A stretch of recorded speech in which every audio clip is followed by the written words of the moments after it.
So, I mean, I just finished filming my E3 predictions or like my speculations. You know all that crap that YouTubers they film their E3 stuff before E3 happens. And I just finished doing Xbox, but Spoons brought some news to my attention, so I'm gonna have to reshoot that. Spoons, you want to go ahead and tell everyone what happened? So Microsoft has decided to delay what was arguably going to be their biggest release this year, and that was Crackdown 3. This is now apparently coming out in 2019 instead of 2018, and needless to say, it has the gaming community in a little bit of an uproar. Yeah, okay. For people you guys probably don't have an Xbox One or like you're more PS4, or if you are an Xbox One user, let us know how you feel in the comments about this because Xbox One, it's a system. It's not a bad system. It's actually a pretty decent system. I like it, but at this point in time, we're nearing the end of like the cycle for this generation, and really, we don't have any exclusives on the console. And for people who are saying, well, we have Halos, you just got Sea of Thieves, it's like, look, guys, I know we have those, and I know that a lot of people they do enjoy them. Not there is also Gears of War 4 in there, a sequel that was it wasn't really necessary. It was so unnecessary because of how 3 ended, but this is bad. This is not good. Microsoft has been advertising or been talking about Crackdown 3. They were talking about Sea of Thieves as well for like years and years. And for them to just say straight up that after building all this anticipation of having Crackdown 3 be like the biggest game to be released on the Xbox One, and for them to just say, "Oh yeah, well, you know what, we're gonna push it back another year," it's just I think at this point it's ridiculous. It's clear that Microsoft they don't have their hands on a good development team, or they don't understand their own hardware, or there's definitely problems inside the company that is just preventing this from happening. Spoons. Well, Crackdown 3's been in development longer than God of War. So, I mean, Spawnwave makes an very interesting claim when he says, yeah, people are going to take a look at Crackdown 3, take a look at the development time, and compare this to God of War. Okay, this game's been in development for God of War. If this game has any glitches, any faults, people are going to tear it to shreds because it's like, hey, God of War was in development for this long, but look how amazing that game is. And I don't want to see Crackdown 3 enter that get that amount of hate because it's bogged down. I want to see that game succeed. I want to see Microsoft succeed, but they got to give us something. Yeah, I mean, really, it all comes down to like system sellers, and for people who say that exclusives don't sell consoles, look at the look at God of War. It's the most recent example. Not only that, Horizon Zero Dawn. Look at the PlayStation's console sales. Look at the Nintendo Switch. I bet you anything that if The Legend of Zelda Breath of the Wild didn't launch with a Nintendo Switch, nobody would be buying the console. Really, there'd be no reason to because you have a bunch of remasters on a system. But since you have these exclusives like Mario Odyssey, Zelda, Breath of the Wild, all on the Nintendo Switch, you have a reason to buy that console. On the Xbox One, for the first, let's just say like uh, maybe 2 years into the development of, or not the development of, but 2 years into the Xbox One's lifespan, we had Halo 5 to look forward to. We had the Master Chief Collection. We had Gears of War 4. Granted, of those releases, Gears of War 4 was probably the only one that was released not broken. Other than that, we had some pretty disappointing releases, especially with Halo 5 not being released complete. Uh, and yeah, at this point, I don't think it's not unreal for anybody to expect nothing less than something close to at least a God of War experience. Not saying that it has to be exactly like it, but some at that quality.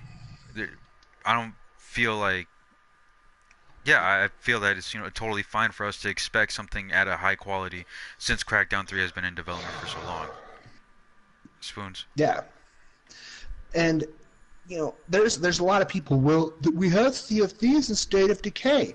Sea of Thieves and State of Decay. I mean, not to shit on them because I do know that there are people out there who enjoy them, but they are early access games priced at $60, really, that are getting mediocre reviews from both fans and critics alike. And it's just like that, that's what they're releasing this year. That's the two games that are coming out. And before anyone pops up and says, "Well, Nintendo had the same problem with the Wii U," at least Nintendo tried during the Wii U. Microsoft is Yeah, well, we not haven't even gotten anything. trying. We really haven't gotten anything. Like, if you guys can name at least 10 exclusives that we got from Microsoft in the past 2 years, I mean, please prove me wrong. Tell me in the comments section. Because I don't think we have. Don't say indie games. I'm talking about like big games. And if you're saying that PlayStation 4 didn't release any, not that I'm trying to praise PlayStation, but I mean they've been pretty on point. They might not have 15 exclusives, but I mean, you can pretty much say that, you know what, if anything, PlayStation 4 has given us content, between games. We've gotten games like Persona 5, Horizon Zero Dawn. It was a great year last year. Nintendo, same thing. Xbox One, all I can really pinpoint my finger on is, you know, Horizon, not Horizon, Forza Horizon? Halo, yeah, this year. Last year, what was it? Halo Wars, Yeah, and you we got said no Halo indie Wars. titles, but Cuphead. Yeah, Those were the Cuphead. two big ones that came last year that Yeah, were really talked about. But and even even at Cuphead that, was an indie game. yeah, and even at that, if you guys wanted to get Halo Wars 2, you'd think that's a console seller. It really isn't because when I see Halo Wars 2, I don't think of people going out of the way to buy an Xbox One just for Halo Wars. Not to mention it's on PC as well, so you could just buy it on there. But it's really just for Halo fans those are the people who are going to buy Halo Wars 2. Just Halo fans or RTS players. Um, and at this point, dude, Xbox, you gotta take care of yourselves, man. Like they really have to step up their game. At this point, it's just ridiculous. I already have friends that we've had our Xbox Ones. We were excited to have them, and all of us, every single one of us, we're all saving up for a PC. All of us. We're not. We don't want to invest any more time in the Xbox One because there really isn't anything left.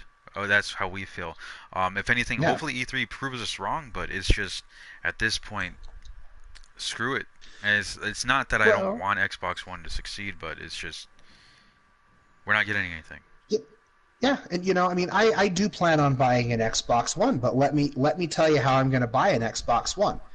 Everyone's like, "Well, you should go out and buy an Xbox One X." I'm like, "Why?" Microsoft isn't giving me a reason to.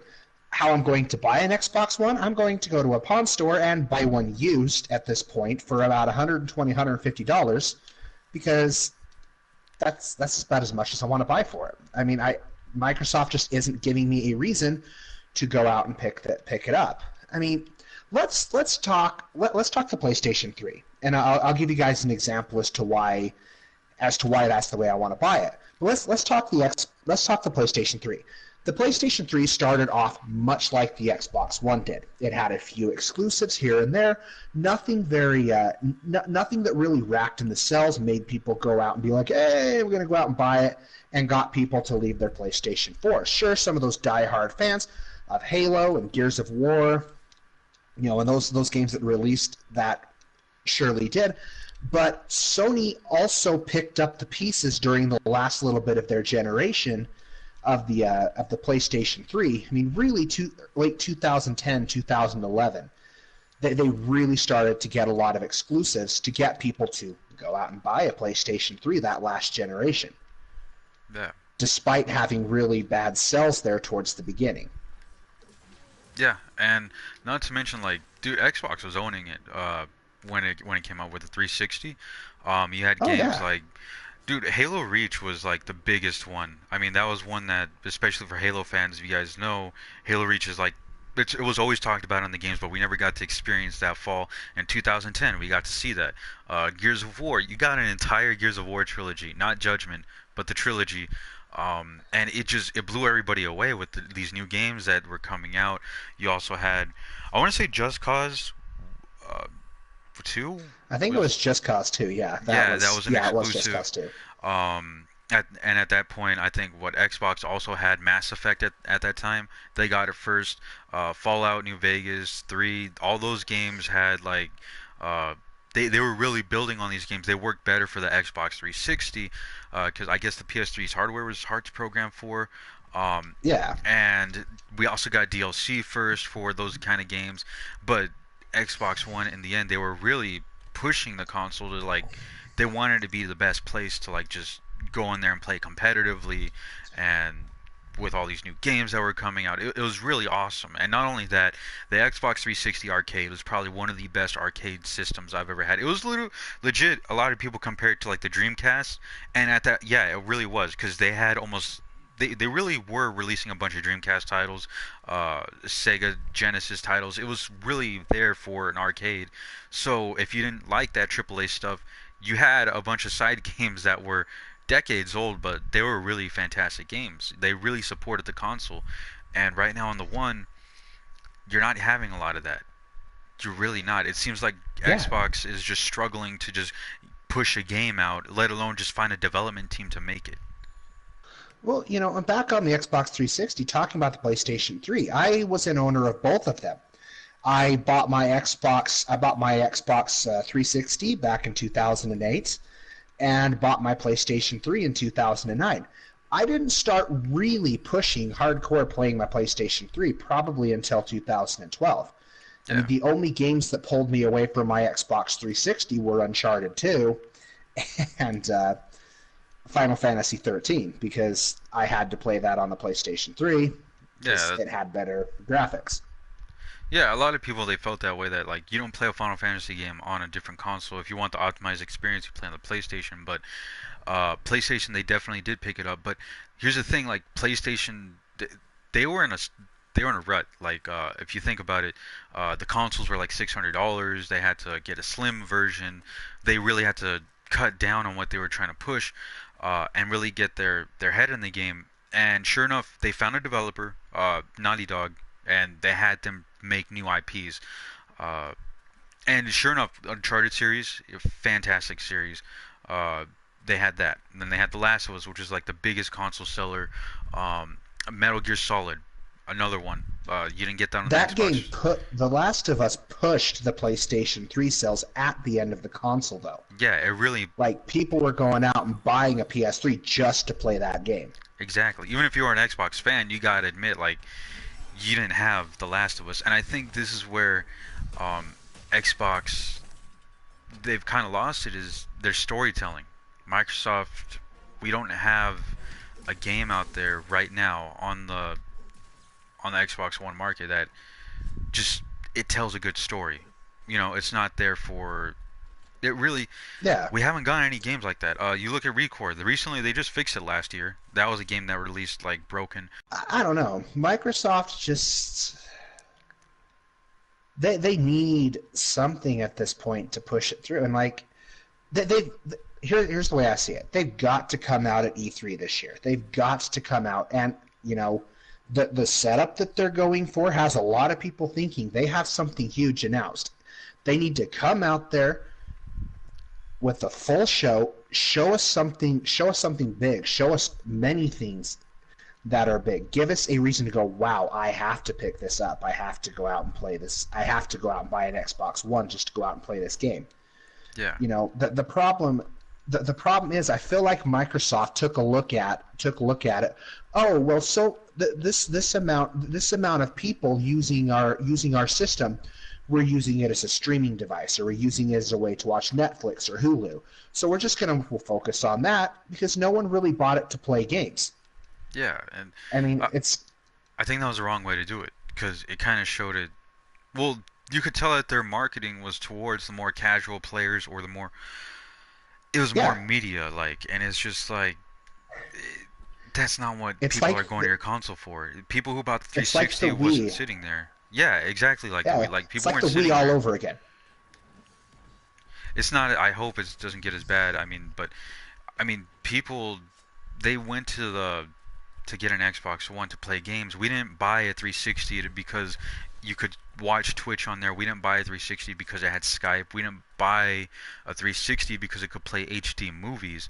We bought a 360 because it had games like Gears of War. It had games like Halo. It had Just Cause. It had Mass Effect. It had the DLC for Skyrim. It had all these great games that were just being pushed out on there. It had Blue Dragon that couldn't be played, and I think X Microsoft, they really didn't push the Japanese market at the time, but they could have found a market for it. They still can, but it just we didn't buy Yeah. an Xbox One to watch TV. We bought it for exclusives, and we're looking forward to newer games, but we can't be looking forward to anything if there's nothing to look forward to.